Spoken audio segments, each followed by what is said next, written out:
Buenas Hola tardes. Pablo, René, buenas tardes. Jenny, Aisley, Juan José, Marle, Maydelin, Lucas, Areli, Daniela, Jacqueline, Vivian, Nicole, Andrés, Jorge, Ana, Alison, Karen, Rocío, Rogelio, Iván Alejandro, buenas tardes.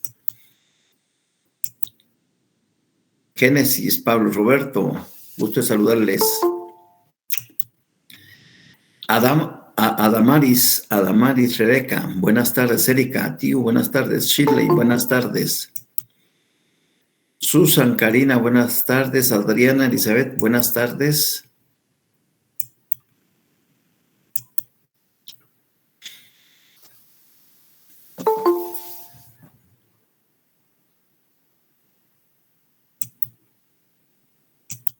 Heidi, Fabiola, buenas tardes.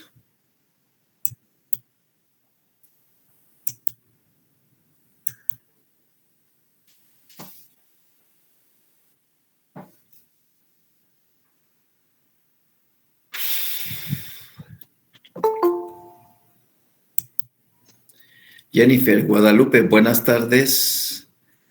Daniel Rodolfo, buenas tardes. Evelyn, Paola, Mauricio José, Angie Mireya, buenas tardes. Daniel Rodolfo, Abigail Márquez, buenas tardes. Denis Valdemar, Eric Jiménez, buenas tardes.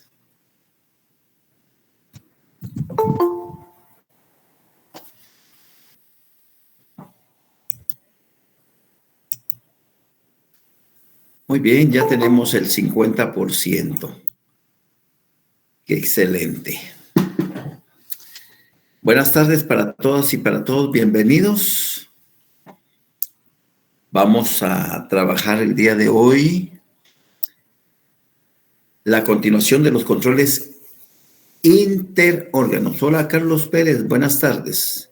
Es decir, siempre hablando de los controles políticos, ya hablamos de la división de poderes, ya hablamos de los controles intraórganos. El día de hoy nos va a permitir trabajar los controles interórganos, controles entre los órganos del Estado. Daniela Alejandra, buenas tardes. Muchas gracias, ahorita mismo lo haré. Gracias por recordarme.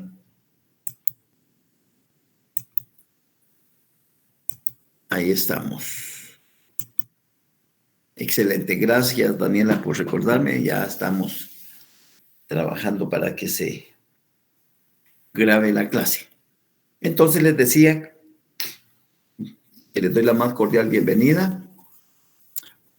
Buenas tardes, ya es el último periodo de la tarde, así es de que vamos a disfrutarlo, vamos a conocer un poquito más a detalle algunos artículos de la Constitución que se refieren a esas instituciones, pero más que eso, lo que interesa es que ustedes tengan claro que son controles políticos interórganos, controles políticos entre los órganos del Estado. ¿Y por qué esos controles políticos y esos controles intra e inter, por qué se dan? Efectivamente se dan para mantener el balance del ejercicio del poder político entre los organismos del Estado. Es decir, según la teoría de los fenómenos y contrapesos, indica que un verdadero equilibrio en el ejercicio del poder político garantiza necesariamente la libertad política. En otras palabras, si cada organismo del Estado, que son 3, mantiene su independencia, mantiene el ejercicio de sus funciones que le son atribuidas por la Constitución y no se está entrometiendo en el quehacer de otro organismo, pues el Estado de Guatemala marcharía de una mejor manera, tratando entre todos los organismos, cada quien a su modo, de proporcionar el bienestar común a la mayoría de los habitantes. Por lo menos formalmente hablando. Por lo menos idealmente hablando, eso es lo que la Constitución pretende, que entre los organismos del Estado, si cada quien cumple con sus atribuciones que le han sido encomendadas, pues al final vamos a lograr que haya una buena aplicación de la justicia, que haya un conjunto de leyes de beneficio social, que haya un gobierno equitativo en donde atiende las necesidades de las grandes mayorías y trata, si no de solucionarles la mayor parte de sus problemas, los mínimos problemas, como es la educación, la alimentación, la seguridad, por decir algo. Ya hoy, lamentablemente, otra de las jueces que estaban siendo acosadas y que estaban siendo castigadas por medio del terror, del miedo y la amenaza, tuvo que renunciar al cargo y salvar su integridad personal y la de su familia, porque ya no se podía trabajar en esas condiciones. Entonces la jueza Ifán presentó su renuncia al organismo judicial en virtud de que no tenía en lo más mínimo la mínima seguridad que le garantizaría su integridad personal y la de su familia. Es lamentable, es triste. Sé que pasa en todos los países del mundo, pero esto ya es totalmente descarado porque nos estamos quedando sin gente que todavía expresa mantener una actitud consecuente para con su forma de pensar y todavía cree en la justicia, cree en la certeza jurídica, cree en el Estado de Derecho, pero lamentablemente ya es imposible mantener un estado de cosas. Entonces, hay que resguardar la integridad personal y se ven en la necesidad de irse a otro país porque acá no hay ningún tipo de garantías. El día de hoy, entonces, vamos a hablar de esos 3 ejemplos que Carl Lowenstein, en su libro Teoría de la Constitución, propone como controles interórganos, controles políticos que sean entre los organismos del Estado. Para comenzar, por supuesto, necesito que tengan a la mano con un resaltador su Constitución y que nos vayamos y hablemos primero de lo que es el veto presidencial. El veto presidencial. ¿Ya?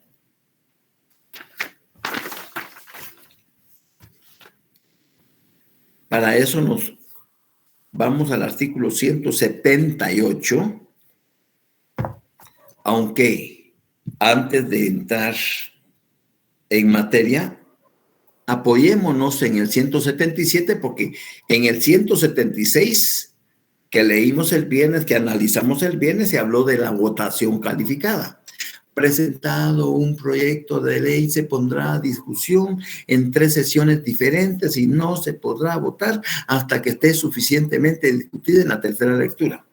Se exceptúan aquellos casos que el Congreso considere de urgencia nacional, para el cual es necesario que se apruebe con el voto de las 2/3 partes del total de diputados que lo integran, en una sola lectura. Eso es lo que el artículo 176 indica como mecanismo de autocontrol o control intraórgano. Es un control adentro. Hoy vamos a hablar de controles entre. Y para eso vamos a referirnos inicialmente al artículo 177, que sea el preámbulo de nuestra presentación. Aprobado un proyecto de ley, es decir, se va a aprobar adentro del Congreso, porque se presentó los que tienen iniciativa de ley, se hicieron los dictámenes, se mandó a las comisiones, se hicieron las consultas pertinentes y se puso en discusión en 3 sesiones diferentes. Entonces, se aprobó. Aprobado el 177. Aprobado un proyecto de ley, la Junta Directiva del Congreso de la República, en un plazo no mayor de 10 días, lo enviará al Ejecutivo para su sanción, promulgación y publicación. Ese es el proceso normal de creación de leyes. Aprueba, se envía, el Ejecutivo en Consejo de Ministros, el presidente en Consejo de Ministros lo sanciona, es decir, lo firma, lo sanciona, lo promulga y se publica. Muerta la gallina, ese es el procedimiento normal de creación de ley. Pero el presidente de la República, como un organismo independiente del legislativo, tiene el derecho del veto. Él puede vetar la ley, es decir, hacerle las observaciones correspondientes dentro de los 15 días en que le fue enviado el proyecto y decirle a los señores diputados, miren, fíjense que estos artículos y estos artículos hay que mejorarlos porque contradicen tal normativa y eso va a provocar algunas inconstitucionalidades y bla, bla, bla, bla, bla, bla. Entonces, por supuesto que no es el presidente en sí, ni el Consejo de Ministros los que van a aprobar. Ellos tienen a su grupo de asesores, de abogados de confianza, constitucionalistas, si se quiere, que son los encargados de hacerles saber los pros y contras de ese proyecto de ley. Y entonces el 178 comienza diciendo, si tienen el resaltador lo van subrayando. Dentro de los 15 días de recibido el decreto y previo acuerdo tomado en Consejo de Ministros, el presidente de la República podrá devolverlo al Congreso con las observaciones que estime pertinentes en el ejercicio de su derecho de veto. Es decir, el trabajo del legislativo se le mandó al ejecutivo, no está conforme y se lo regresa. Así de fácil. En el ejercicio del veto. Las leyes no podrán ser vetadas parcialmente. Es decir, si va a vetar el presidente una ley, no puede decir, señores diputados, fíjense que me parece el artículo 1, el 2, el 7, el 9, el 15. No. Se veta la ley totalmente, no parcialmente. Se veta totalmente la ley. Bueno, hasta ahí yo creo que no hay ninguna confusión, todo está claro, el artículo es claro. Aquí es donde comienza a disfrutarse el artículo 178 en el segundo párrafo. Presten atención que de aquí me van a salir un par de preguntas preciosas para que ustedes las analicen y se pongan las pilas. Verónica Ávila, dime. Buenas tardes, licenciado. Solo con una consulta. ¿Qué artículo fue el que dijo? 178. Gracias. Ese es el que estamos analizando, el veto. Ya les leí el primer párrafo que dice, veto, dentro de los 15 días de recibir el decreto y previo acuerdo tomado en Consejo de Ministros, el presidente de la República podrá devolverlo al Congreso con las observaciones que estime pertinentes en ejercicio de su derecho de veto. Las leyes no podrán ser vetadas parcialmente. Eso ya lo habíamos explicado y analizado. Voy con este párrafo segundo que es interesantísimo. Subrayenlo, por favor. Si el Ejecutivo, óigase bien, si el Ejecutivo no devolviere el decreto dentro de los 15 días siguientes a la fecha de su recepción, se tendrá por sancionado y el Congreso lo deberá promulgar como ley dentro de los 8 días siguientes. ¿Qué se operó ahí en esa interpretación de esa parte del artículo? ¿Qué dice la doctrina al respecto? La aceptación, licenciado. Dice, si el Ejecutivo no devolviera el decreto dentro de los 15 días siguientes a la fecha de su recepción, se tendrá por sancionado. Y el Congreso lo deberá promulgar como ley dentro de los 8 días siguientes. ¿Cómo le llamarías doctrinariamente a esa aceptación, Nicole?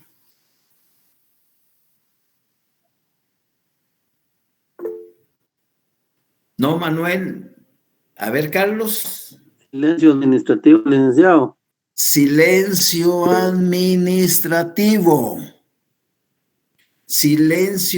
Ahí se opera el silencio administrativo.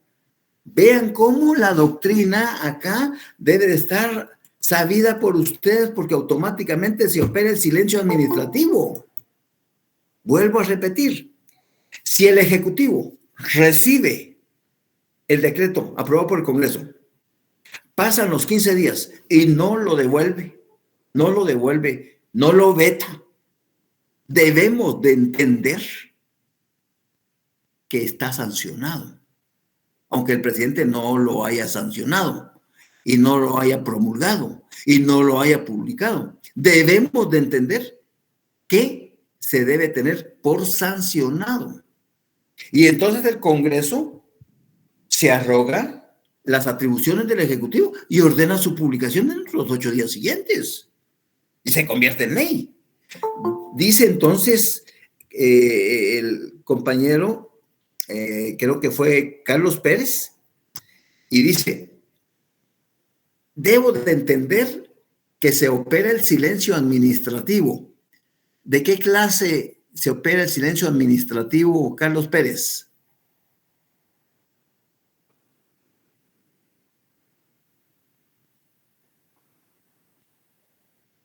¿Me escuchas, Carlos? Sí, sí lo escucho, licenciado, perdone, pero les soy honesto, no sabría contestarle.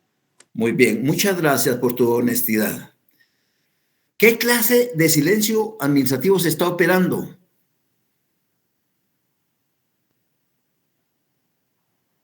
Quédense ahí. Positivo, me parece. Quédense ahí. Voy a regresar a unas clases anteriores. Según el artículo 28 de la Constitución, claramente cualquier guatemalteco tiene derecho de dirigirse a la autoridad en forma administrativa para que ésta le resuelva dentro del término no mayor de 30 días.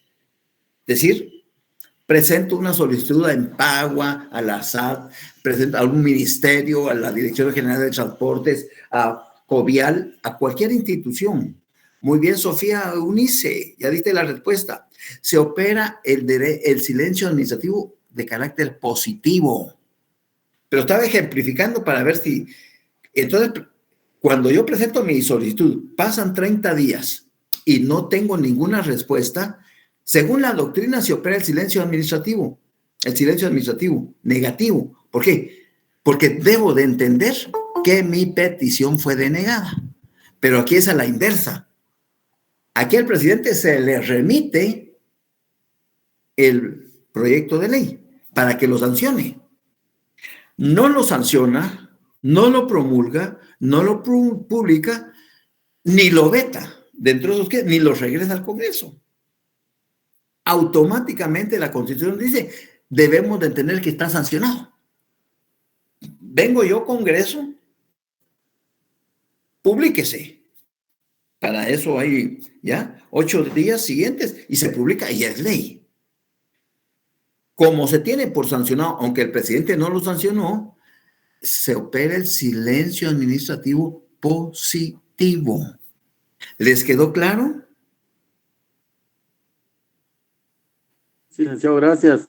O sea Muy que bien. existen 2 clases de silencios administrativos, licenciado. Correcto. El positivo y el negativo. El positivo es Gracias, cuando licenciado. se resuelve el asunto sin mediación de la autoridad, pero debo de entender que va a ser positiva la respuesta. Y negativo es cuando se tiene por desfavorable. ¿Ya? Claro que van a ampliar ustedes sus conocimientos de sus derechos administrativos. Pablo René, dime. Y entonces, cuando el presidente no ejerza su veto, es donde se opera el silencio administrativo, ¿no? Exactamente. Ya, Exactamente. gracias. Es decir, no vetó. Él tiene la facultad de decir, miren, señores honorables diputados, a estos artículos, según nuestros ministros, nuestro equipo de trabajo, tienen ciertas incongruencias y hay potenciales inconstitucionalidades, por lo que les solicito de manera atenta que corrijan tales y tales contenidos de determinados artículos. Entonces, devuelve dentro de los 15 días en que lo recibió, lo devuelve haciendo las observaciones correspondientes. Y el Congreso, en la primera sesión, la Junta Directiva le hace saber del veto que fue objeto de la ley por parte del presidente. Y el Congreso tiene 2 salidas. O acepta hacerle las modificaciones y correcciones que le sugiere el Ejecutivo, o lo rechaza.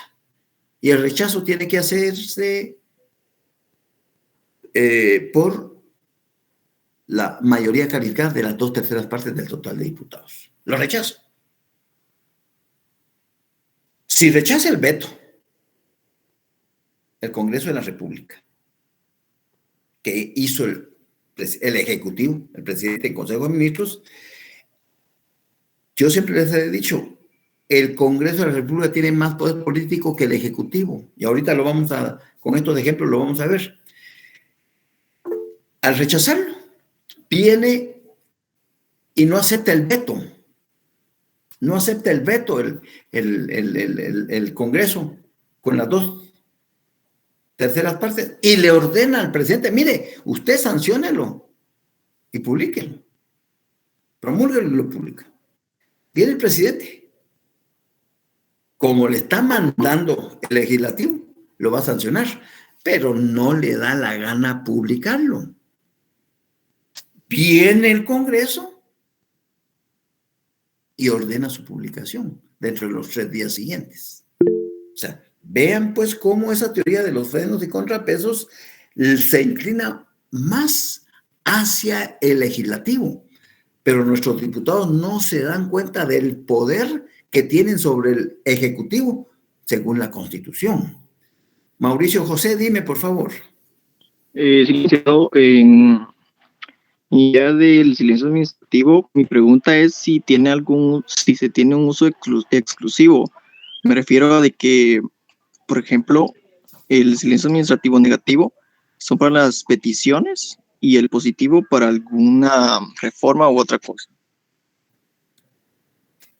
Puede operar en cualquier momentito. Es decir, tú sabes que al momento de que vas a solicitar, vas a realizar alguna petición a alguna autoridad y no te resuelve dentro del plazo máximo que señala el artículo 28 de la Constitución, que es de 30 días, pues debo de tener por denegada mi solicitud. Pero eso no se da en los expedientes, ojo, solo en el derecho de petición. Yo, por ejemplo, en enero protocolicé una partida de nacimiento que me llevaron una pareja, que su hija nació en Belo Horizonte, Brasil. Allá nació y la inscribieron allá.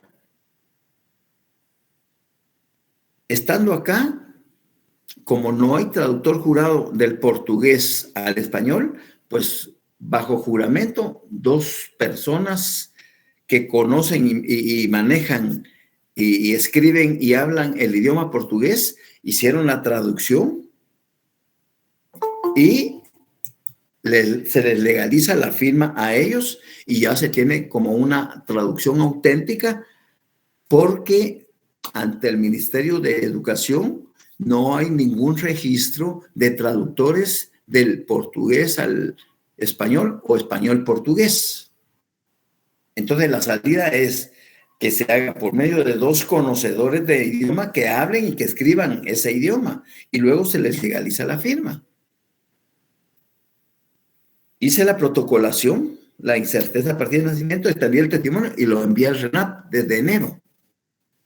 Se supone que son 8 o 15 días para resolver, para que me inscriban eso. Miren la fecha que tenemos, marzo.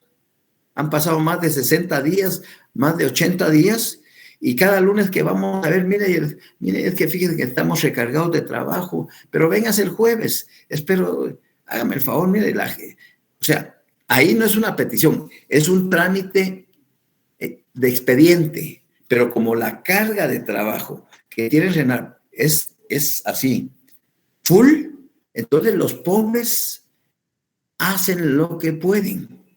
Yo ahí no puedo esperar tener por denegado, sino tengo que esperar el turno que le toque al expediente, según la carga de trabajo que tiene cada uno de los abogados o abogadas que trabajan en RENAP para resolver mi expediente, pues, ¿ya?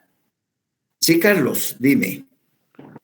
O sea que ahí no existe el silencio administrativo. Ahí no se opera el silencio administrativo. Por eso se los explico. No se opera ahí el silencio administrativo.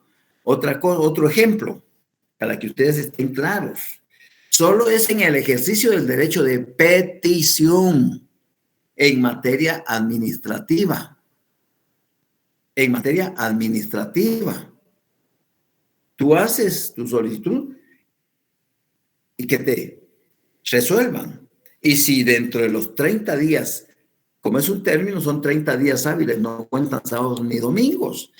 Entonces, transcurridos los 30 días hábiles, debo, como solicitante, de entender que mi solicitud fue denegada, que voy a tener una respuesta negativa a mi solicitud. No es lo mismo en el organismo judicial. En el organismo judicial presentas, bueno, ahora ya es verbal, pero todavía en lo civil todavía es por escrito. Y hago un memorial en donde en un juicio ordinario ya se concluyó el periodo de prueba de los 30 días para la recepción de todos los medios de prueba. Y todos los medios de prueba se diligenciaron dentro de los términos y los días señalados por el tribunal. Entonces ahora solo falta que el secretario le haga un informe al señor juez de un resumen de todo lo actuado y se lo pase al señor juez para que el señor juez diga en qué sentido se va a dictar la sentencia.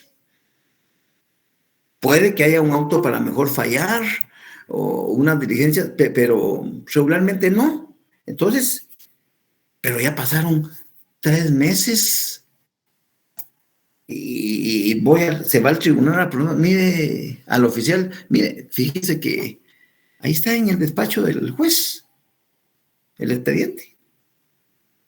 Pasan 6 meses, mire, ahí está en el despacho del juez. ¿Qué haces tú como abogado y la gente que te está? En primer lugar, yo no litigo. Cuando lo hacía antes, cosas pequeñitas, y me pasaban ese tipo de cuestiones, ¿qué hacía? Presentaba el memorial. En virtud de haber concluido el periodo probatorio, procedente es se dicte la sentencia que en derecho corresponde. Y no me resolvía. Pasados 10 días, otro memorial. Reitero mi memorial de fecha tal del año, en el sentido de que habiéndose concluido con el periodo de prueba, solicito que se dicte la sentencia que en derecho corresponde. Ya el cuarto memorial, que iba sobre el mismo sentido, el mismo oficial o el mismo juez lo llamaba a uno. Fíjense que si usted va a la supervisión, se me va a armar clavo, porque cuando vengan y me toque auditoría con los supervisores, usted ha presentado en el periodo de 3 meses 4 memoriales pidiendo lo mismo. Y me van a llamar la atención, Lic. Mire cómo estoy en el despacho. Entonces, deme un par de meses, yo le prometo. Entonces uno entendía, pero era un mecanismo de presión para que te fallaran, pues, para que resolvieran, para que quitaran la sentencia. No importa si era favorable o desfavorable, pero que te resolvieran tu situación. Entonces, eso es en la vía judicial. Ahora en lo administrativo, el artículo 28 es claro, 30 días hábiles. Pasan 40, 50, 60, yo debo de entender que mi petición fue denegada. En este caso, contrario censu. Acá se le envió por parte de la Junta Directiva el proyecto de ley aprobado por el Congreso al presidente. El presidente tiene 15 días para sancionarlo, promulgarlo y publicarlo. No hace eso. Ni tampoco lo veta. No ejercita el derecho de veto y lo devuelve al Congreso. Debo de entender como ciudadano que está sancionado. Que está sancionado. Que está sancionado. Silencio administrativo positivo. Pero, aunque debo de entender que está sancionado, el presidente no le da la gana publicarlo. El Congreso, el poder que tiene, bueno, ordena su publicación dentro de los 8 días siguientes. ¿Ya? Y después, eso se convierte en ley para todos. Eso dice el segundo párrafo del artículo 178, que dice: si el Ejecutivo no devolviera el decreto dentro de los 15 días siguientes a la fecha de su recepción, se tendrá por sancionado y el Congreso lo deberá promulgar como ley dentro de los 8 días siguientes. Apunten por ahí, silencio administrativo positivo. En caso de que el Congreso, aquí hay otra pregunta muy bonita. En caso de que el Congreso clausurara sus sesiones antes de que expire el plazo en que pueda ejercitarse el veto. Nosotros sabemos que el Congreso tiene 2 periodos de sesiones ordinarias. El primer periodo comienza sin necesidad de convocatoria el 14 de enero y termina, ¿cuándo? ¿Cuándo termina el primer periodo de sesiones ordinarias del Congreso? El 15 de mayo. ¿Qué artículo es, Víctor Josué? Para que todos lo sepan. Artículo 158. Artículo 168 de la Constitución. Entonces, por decir algo, muchas gracias, por decir algo, el 10 de mayo se le envía al Ejecutivo un proyecto de ley para que lo sancione. Ya el 15 de mayo el Congreso cierra su primer periodo de sesiones ordinarias. El Ejecutivo tiene que esperar hasta que regrese al segundo periodo de sesiones ordinarias, que comienzan ¿cuándo? ¿Me lo recuerdan? ¿Cuándo comienza el segundo periodo de sesiones ordinarias? El 1 de agosto. El 1 de agosto, espera que entren los diputados a trabajar otra vez y dentro de los 8 días siguientes debe enviarlo. ¿Ya? Ya sea el veto, si es que vetó eso. Dice, en caso de que el Congreso clausurara sus sesiones antes de que expire el plazo que puede ejercitar el veto, el Ejecutivo deberá devolver el decreto dentro de los primeros 8 días del siguiente periodo de sesiones ordinarias. El segundo periodo de sesiones ordinarias se inicia el 1 de agosto y termina el ¿cuánto de noviembre? ¿Me lo recuerdan? 30 de noviembre. El 30 de noviembre. Muchas gracias, Jennifer. Ahí está. Miren todo lo que estamos recordando. Todo lo que estamos recordando. Pero aquí es donde la primacía legislativa le da mucho más poder político al Congreso de la República. Porque estamos hablando del control interórganos, entre los órganos del Estado. Y la primacía legislativa dice, devuelto el decreto al Congreso, disculpe. Johanna, disculpa, me estoy dando clases, te devuelvo la llamada, gracias.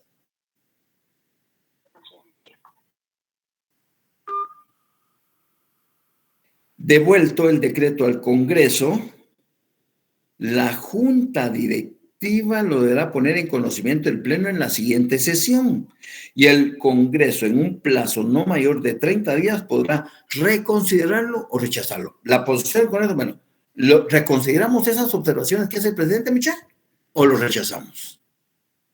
Esa es la posición del Congreso cuando se ejerció el derecho de veto por parte del presidente.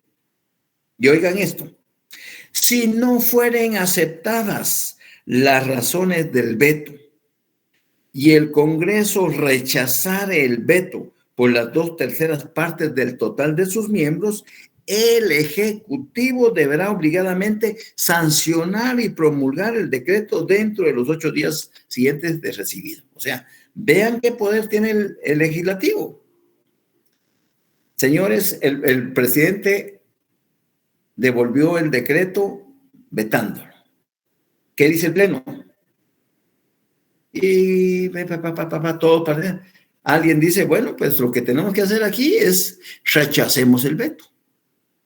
Y para rechazar el veto, porque consideramos que nuestro trabajo sí cumple con el beneficio social y el bienestar colectivo, entonces rechacemos el veto. Pongámoslo, sometámoslo a votación. Se necesitan 107 votos. Llegan a 110 votos, se rechaza el veto. El Congreso obliga al Ejecutivo, mire, sanciónelo, promúlgalo y lo publique. El presidente lo sanciona, pero no lo publica. El Congreso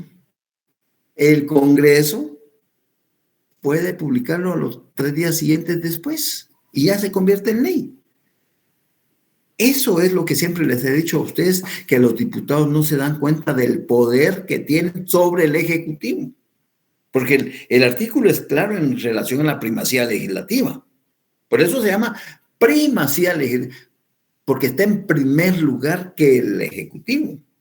Devuelto el decreto al Congreso, la Junta Directiva lo deberá poner en conocimiento del Pleno en la siguiente sesión. Y el Congreso, en un plazo no mayor de 30 días, podrá reconsiderarlo o rechazarlo. Si no fueren aceptadas las razones del veto y el Congreso rechazare el veto por las 2/3 partes del total de sus miembros, el Ejecutivo deberá, aquí es así, con apercibimiento, el Ejecutivo deberá obligadamente sancionar y promulgar el decreto dentro de los 8 días siguientes de haberlo recibido.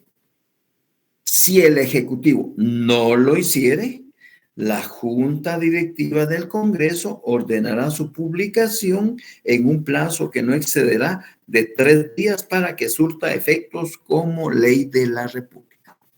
Más claro no canta un gallo. ¿Lo entendieron? Pregunto. ¿Lo entendieron? ¿Lo comprendieron? Sí, licenciado. Sí, licenciado.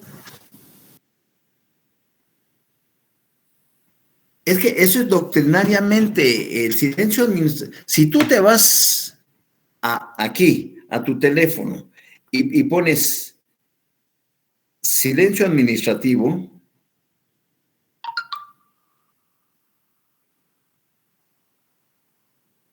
y lo buscas, ahí te va a dar una definición dice, se denomina silencio administrativo al hecho de que cuando un ciudadano solicita algo a la administración pública, puede darse el caso de que ésta no responda. La ley establece que en ciertos casos el silencio administrativo es positivo, lo que significaría que lo que solicita es concedido. Es decir, el silencio administrativo es, en mis palabras, es la actuación o no actuación de la autoridad administrativa. Así es sencillo. Así es sencillo. Aquí se sobreentiende, en el 179 se sobreentiende que si el presidente, cuando recibe el decreto de ley aprobado para su sanción y dentro de esos 15 días no lo devuelve, lo que hace la Constitución es darnos a entender que se sobreentiende que se tiene por sancionado.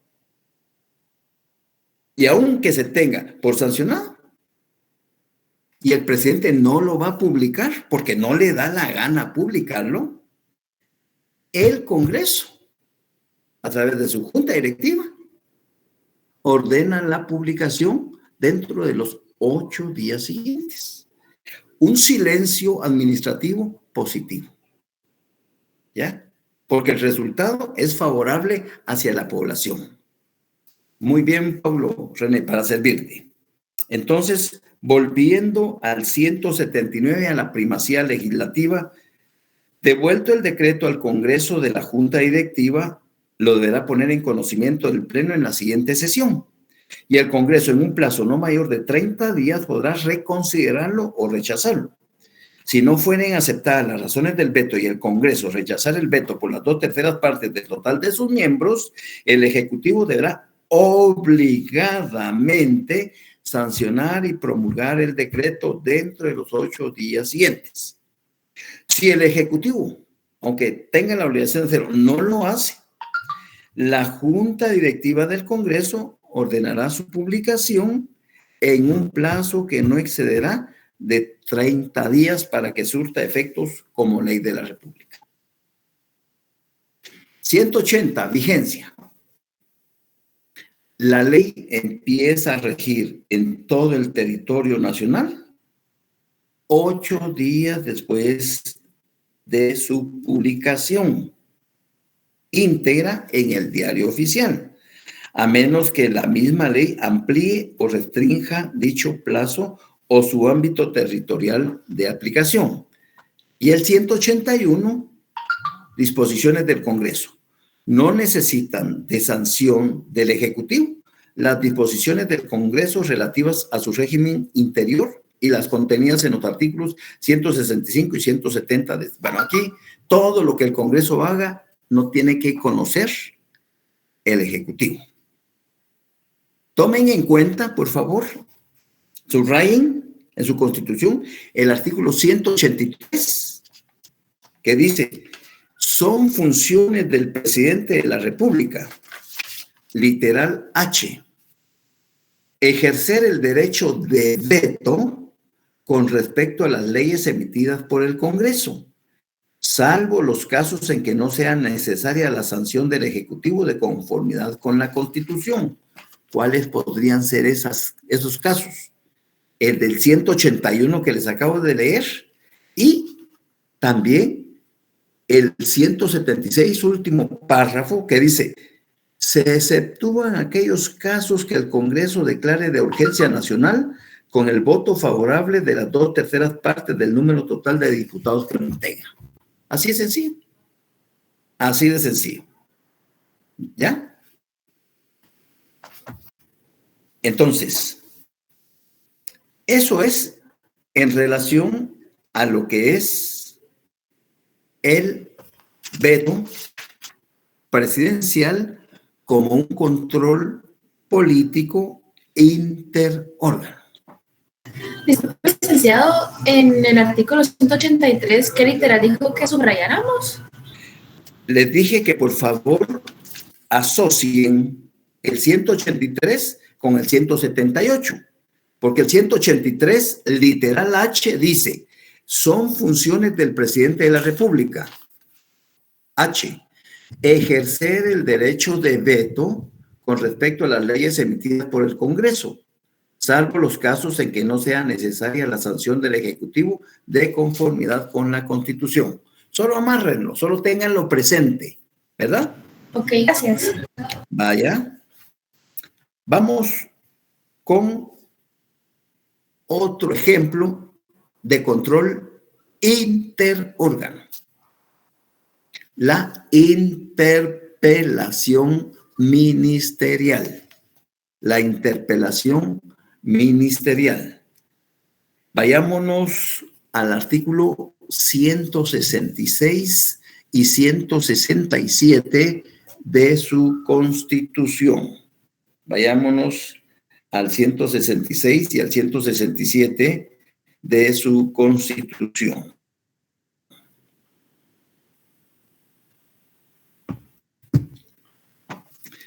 (166) Interpelación a ministros. Aquí es un control político de un funcionario del organismo ejecutivo que es llamado a otro organismo del Estado, que es el legislativo, para que rinda cuentas por medio de algún interrogatorio, de algunas preguntas que los diputados le van a cuestionar. Así es sencillo. Es decir, un miembro del Ejecutivo se debe de presentar al hemiciclo parlamentario para ser interrogado en cuanto a la forma en que está desarrollando su cartera, su ministerio dentro del gobierno.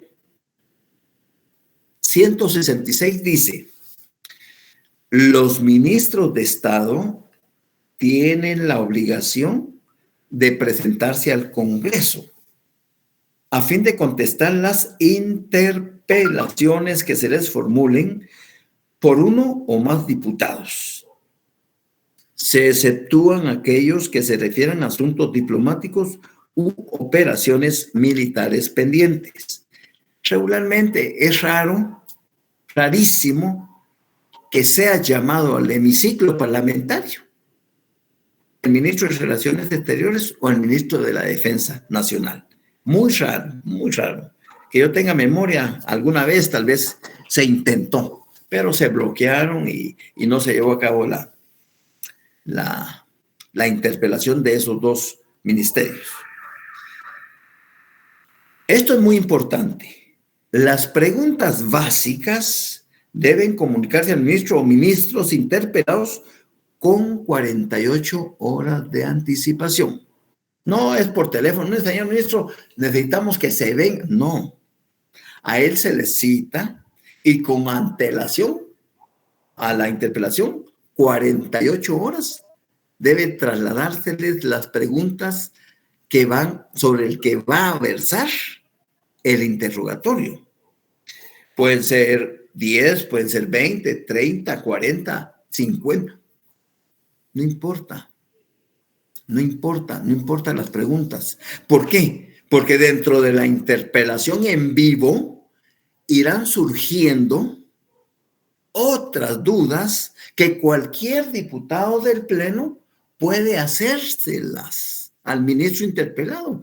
Y ni el Pleno, ni la Junta Directiva, ni nadie puede limitarle ese ejercicio constitucional a ese diputado al estar interrogando al ministro. Así de sencillo. Surgió una duda espontánea dentro de la interpelación, pide la palabra el ministro, se la dan y le hace el cuestionamiento. Ni la Junta Directiva, ni el Pleno del Congreso, ni cualquier otro diputado puede acallar a ese diputado que surgió una duda en relación a las respuestas que estaba dando el ministro en una de las cuestiones anteriores que le había lanzado otro diputado. Eso es bien importante que lo tengan.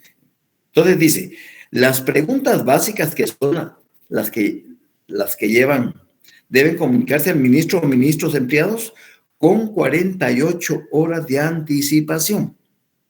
ni el Congreso en pleno, ni autoridad alguna podrá limitar a los diputados al Congreso el derecho de interpelar, calificar las preguntas o restringirlas.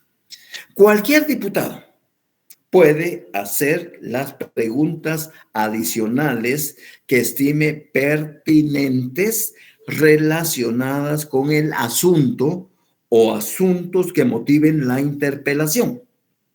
Y de esto también subrayenlo, y de esta podrá derivarse el planteamiento de un voto de falta de confianza, que deberá ser solicitado por 4 diputados por lo menos y tramitado sin demora en la misma sesión o en una de las inmediatas siguientes, de las 2 inmediatas siguientes.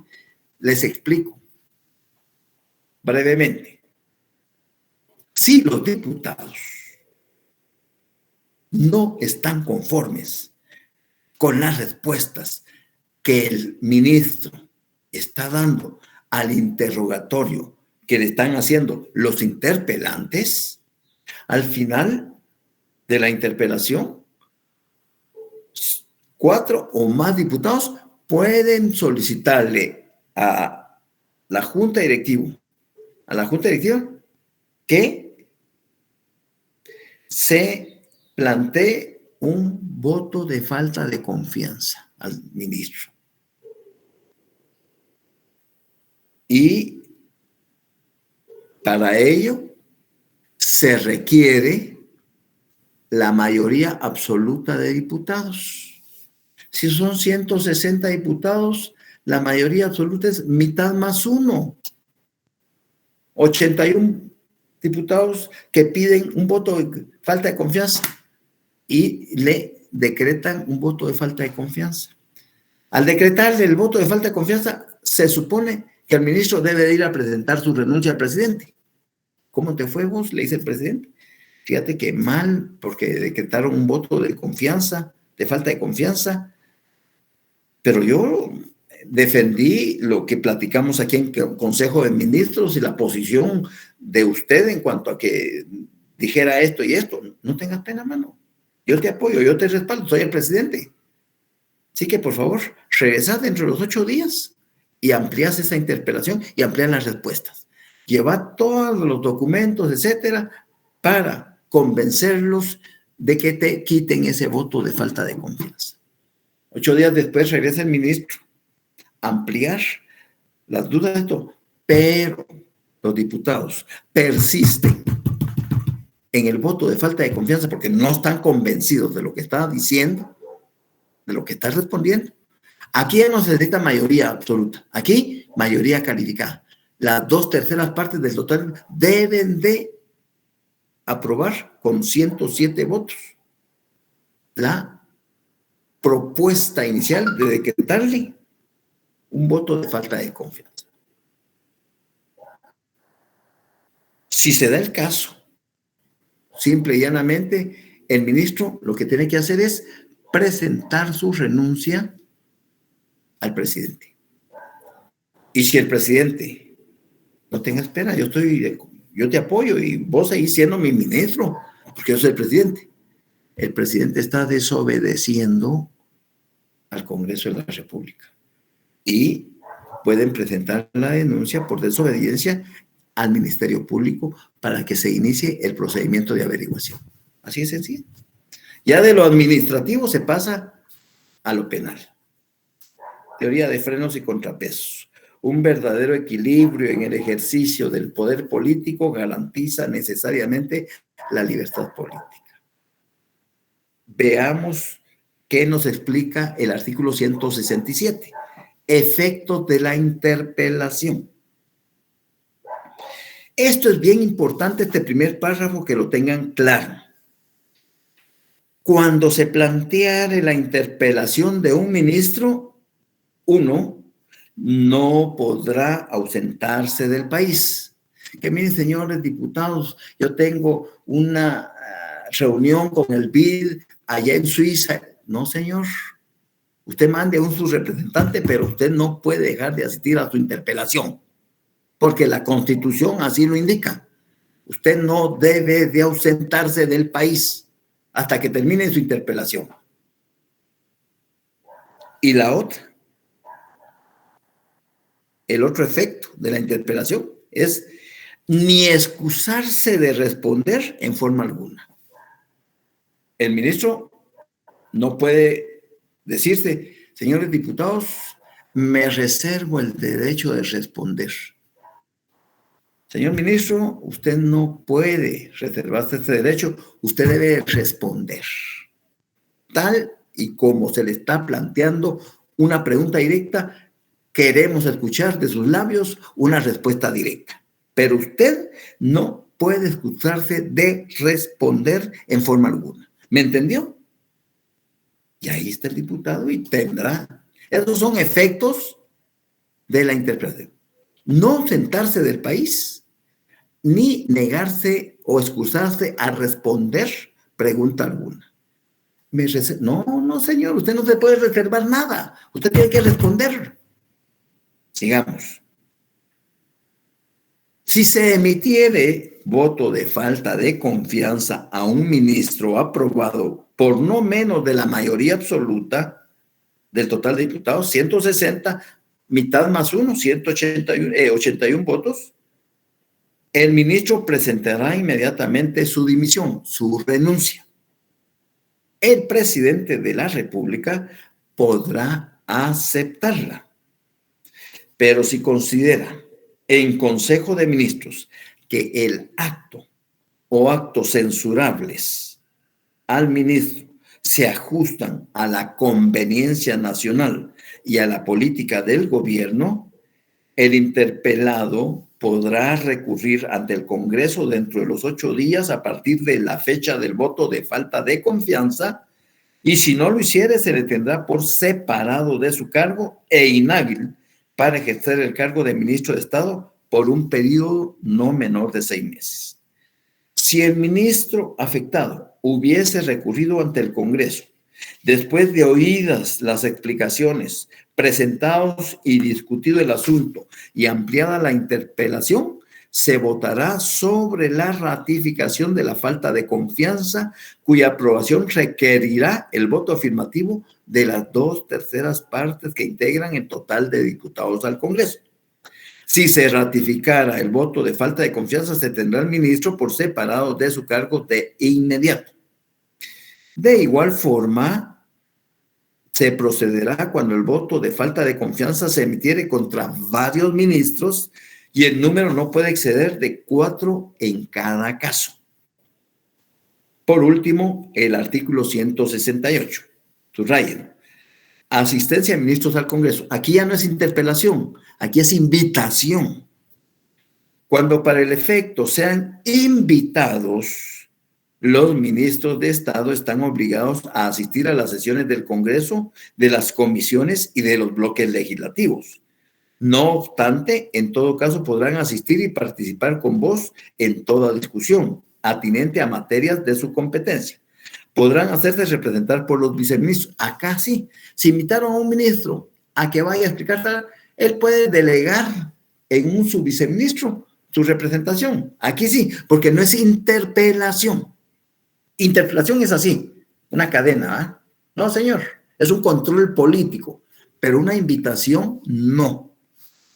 Todos, y esto muy importante, todos los funcionarios y empleados públicos están obligados a acudir a informar al Congreso cuando sus comisiones o bloques legislativos lo consideren necesario. Es decir, un alcalde municipal, un consejo municipal, unos concejales o síndicos, un director, un viceministro, cualquier funcionario público que sea llamado por el Congreso, tiene la obligación de presentarse a responder las inquietudes que le atañen a ese funcionario en razón del cargo que desempeña. Puede ser al director del Instituto de Migración, puede ser al director de la Dirección General de Transportes Públicos, etcétera, etcétera, etcétera. Pero eso ya es una invitación. Interpelación solo a los ministros de Estado. ¿Ya? ¿Estamos? ¿Alguna duda? ¿Dudas, preguntas? No, licenciado, todo claro en mi parte. Licenciado, perdone, el último párrafo del 162 me quedó un poquito de duda, perdone. No, no tengas pena, con mucho gusto. Todos los funcionarios y empleados públicos. Ahí nos vamos a la ley de materia de antejuicio, ¿verdad? Todos los funcionarios y empleados públicos están obligados a acudir a informar al Congreso cuando el Congreso en pleno, sus comisiones, son más de 32 comisiones, o los bloques legislativos lo consideren necesario. Es decir, por ejemplo, al jefe del INSIU, mire usted, ¿qué medidas o a Conred, ¿qué medidas se están tomando en relación a la erupción del volcán de fuego usted? Pues puede ir perfectamente y el funcionario no puede decir, mire, disculpe, pero yo no tengo tiempo, usted no. Ahí sí que o llega. Pero esto no es una interpelación, ¿verdad, licenciado? No, Es solo a los ministros. Es una invitación, ¿ya? La interpelación ministerial, la definición la encuentras en tu artículo 166, en su primer párrafo. Pero igual en este caso, aunque sea una invitación, no se pueden negar a asistir, tienen que asistir. No se pueden negar. Gracias, licenciado. Porque hay desacato a la autoridad. En ese caso hay un desacato a la autoridad. ¿Ya? Entonces, cuando tú dices, ¿qué es la interpelación? Es cuando un ministro tiene la obligación de presentarse al Congreso a responder las preguntas que le van a ser planteadas en relación a la cartera que está desempeñando o en relación al trabajo que hace como ministro. Punto. Así. Eso es la interpelación. ¿Ya? Gracias, licenciado. Muy bien. ¿Alguna otra duda? Por último, tenemos los informes ministeriales como otro ejemplo de lo que es control intrahorario. Y voy a poner ejemplos que hemos vivido con la pandemia. Con la pandemia, el Ejecutivo dictó varias disposiciones gubernativas de carácter general, en donde iba dirigido a toda la población. Cuando impuso, por ejemplo, el estado de sitio, cuando cerró el país, cuando cerró los centros comerciales, todas esas disposiciones gubernativas afectaron no solo a los miembros del organismo legislativo, judicial, a todo el sector, a todos. Señores, a las 6 de la tarde ya queda el toque de queda. Únicamente van a circular los que prestan servicios como la Policía Nacional, los bomberos, las ambulancias, los del IX, etcétera. Todos deben estar en su casa reunidos ahí, pero nadie tiene que estar. Fue una disposición gubernativa que se mandó. Fue un control que se mandó a todos, entidades descentralizadas, y todos colaboraban con eso. Con la vacunación fue otra disposición gubernativa del Ejecutivo y que todo el mundo andaba colaborando. ¿Ya? Ese es un control político interórgano, porque un organismo del Estado estaba girando órdenes a todos los demás para que colaboraran y trataran de minimizar los efectos de la pandemia. ¿Se recuerdan? Porque eso lo vivimos, ¿verdad? En carne propia. No me digan que no habían nacido, porque eso fue el año antepasado y pasado. ¿Estamos? ¿Dudas, preguntas? ¿Hay algún artículo con relación a este último tema de los informes ministeriales? Hay varias disposiciones que deben de ser, ustedes mismos lo pueden, por ejemplo, el 155, responsabilidad civil de los funcionarios y empleados públicos podrá deducirse mientras no se hubiera consumado la prescripción cuyo término será de 20 años. La responsabilidad, o sea, el artículo 155 de la Constitución, ese es un control político, ¿ya? Porque, bueno, es que yo soy diputado, mire usted, a mí no me puede, no. La orden es, nadie puede estar después de las 6 de la tarde, según el toque de queda, si no pertenece a ninguno de las instituciones de servicio que en ese entonces por ejemplo, los médicos tenían atrás del vehículo médico o servicio médico o del hospital tal, o sea, para cuando la policía, mire, ¿por qué está usted seguro? Que yo soy médico del hospital tal y voy para allá. Entonces, sí hay muchos artículos en donde se me ocurre el 155 como responsabilidad por infracción a la ley, porque en ese momentito la disposición gubernativa tiene carácter de ley, es de observancia general y de cumplimiento forzoso, aunque sea emanado del presidente y no haya sido sancionado, conocido por el Congreso, pero era por emergencia, tenía una fuerza tal que el Congreso, ¿qué hacía con todos esos decretos? El 8-2020, 9-2020, 10-2020, 11, acuerdo gubernativo, solo los ratificaba, dándole plena validez. Mira, estado de sitio en tal lado, estado de sitio, o estado de calamidad, solo los ratificaba. Entonces, hay ejemplos también en la ley de orden público. O sea, fundamentos así, que van surgiendo conforme se va leyendo la Constitución. Pero lo que me interesa, Carlos, que les quede claro es que cuando se habla de un informe ministerial, es porque lo que surgió de ese organismo va a repercutir en todo el territorio nacional y va a ser observado por todos los habitantes del país. Obligadamente, es cumplimiento forzoso. Ahí veníamos, los que salíamos en la calle teníamos que entrar antes de las 6 de la tarde, pero llegábamos a las 6:05.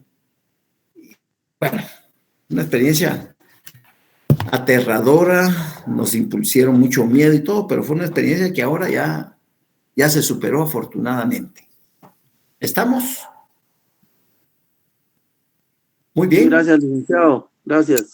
Los veo entonces el próximo viernes, si Dios nos presta la vida. Un abrazo. Buenas tardes, licenciado. Gracias, licenciado. Buenas tardes. Licenciado. Gracias. Buenas tardes. Gracias. Buenas tardes.